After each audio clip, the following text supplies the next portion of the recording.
Sino marunong mag-pray dito? Ako! Marami lang marunong mag-pray. Kung marunong kayong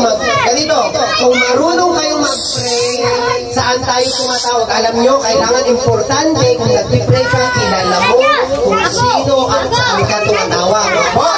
Kailangan kilala natin kasi yung iba tumatawag sila kay San Niño, sa iba sila tumatawag kay St. Peter, kay St. John, o kayo, kanino? Okay, ako magtatawag ha? Jesus!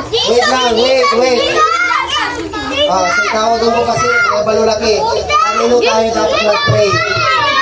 Kanino kay? Jesus! Okay, dapat lang pag nag-pray tayo kay Jesus lang. Kasi ang sabi niya sa Roma 10:9, kung ipapahayag ng iyong bibig na si Jesus ay Panginoon at buong puso kang sumasampalataya na siya'y muling binuhay ng Diyos, magiligtas ka.